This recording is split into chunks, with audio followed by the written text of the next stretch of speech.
using mental models to make faster and better business decisions, especially when you have a team and you're not the one making all the decisions.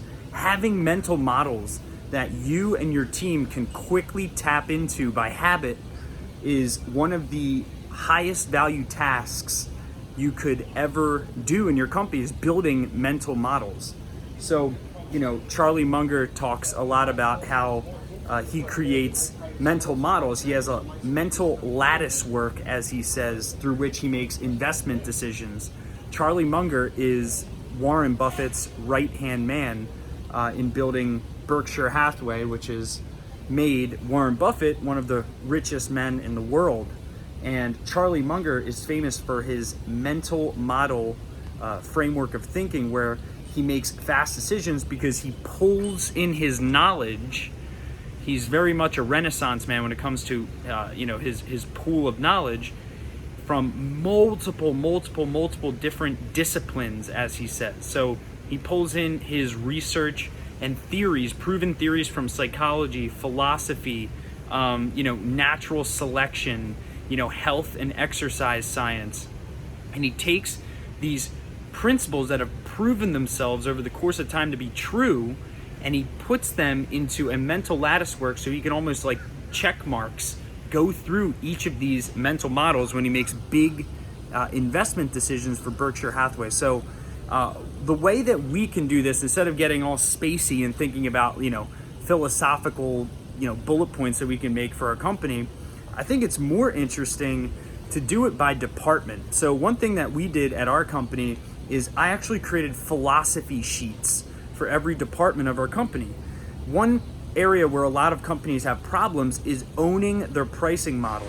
So I'll give you an example. I created our financial philosophy sheet, and here's what it says. Number one is we're always open to improving by doing. And then I explain what that means beneath it. Then I say we're not a revenue share company.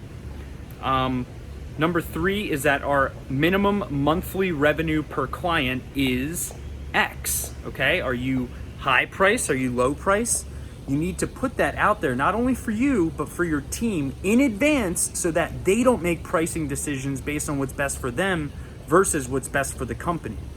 Then I have other ones like, what's our minimum contract length, which is 3 months.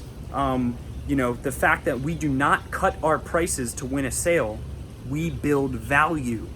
By building value and keeping prices higher, generally speaking, we can go the extra mile for our clients versus have to pinch pennies. And then also, our goal is not to save our clients money. So many times we hear people saying that they want to pinch pennies when, hiring a marketing company. We don't care about that, right? We care about making you money, and it requires money to make money. So we put that out there in the open. Our last one is that we move towards value-based pricing versus commodity-based pricing. And then lastly, we create initiative-based packages. So packages that are based on clear goals that the client wants to achieve. So when you have all of these principles written out, I have 9 finance principles written out. I share that document with my team and I say, hey, anytime a financial question comes up from a potential client or an existing client, here are 9 principles I want you to live by. And this is a great example, bringing this big ethereal concept of mental models to the ground, right? Boots to the ground for your company. So break down the different elements of your company, the finance division, the product division, whatever service it is you're selling. We work with a lot of service-based companies. So write out, are you a high price provider? Are you a quantity provider? And then explain what does that mean so that your team can make decisions, and more importantly, you can make decisions on what's best for the company versus what's just best in a one-off situation. So that is an example of using mental models to make faster and better decisions in your business. So I hope that was helpful.